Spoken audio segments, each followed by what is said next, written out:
So kasama ko ngayon si Sir John. Nirelease namin yung kinuha niya sa akin na brand new unit na L300 FB Dual AC 2025. So kamustahin natin si Sir kung kamusta yung naging process natin. Sir, kamusta yung pag-apply mo sa amin nung application pa lang? Gaano katagal bago ka na-approve?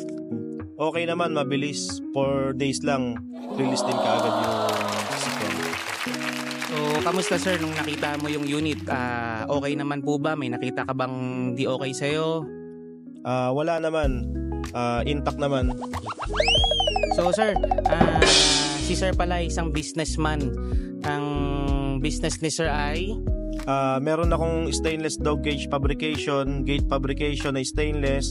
Meron din akong solar installer at CCTV installer din ako.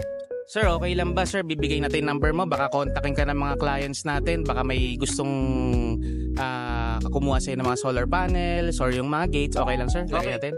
Sir, Okay. banggit na lang number. Ang contact number ko is 0905-73-3928.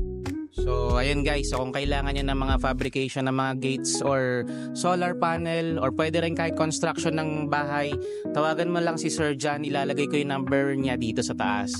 So, kamusta naman sir? Happy naman kayo doon sa unit na nakuha nyo sa akin? Oo, masaya naman kasi may magagamit na ako pang negosyo ngayon. Ayun. So, actually mabilis lang naman na-approve si sir. At isang araw lang na-approve pero ang release namin naging 3 araw dahil meron lang tayong inasikaso na requirements. So, ngayon ang release namin. Then, marerecommend mo ba ako sir? Tanong ko lang sir, marerecommend mo ba ako sa mga kaibigan mo, ka-business partner mo? Siyempre naman, mabilis yung proseso dito. So, sir, legit ba tayo sir? Legit na legit. Okay, legit sir. So guys, ano pang iniintay nyo? Tawag na kayo, lalagay ko yung number ko dito. Baka kayo na yung next na i-videohan ko. Thank you guys. Bye-bye. Bye-bye. Bye-bye.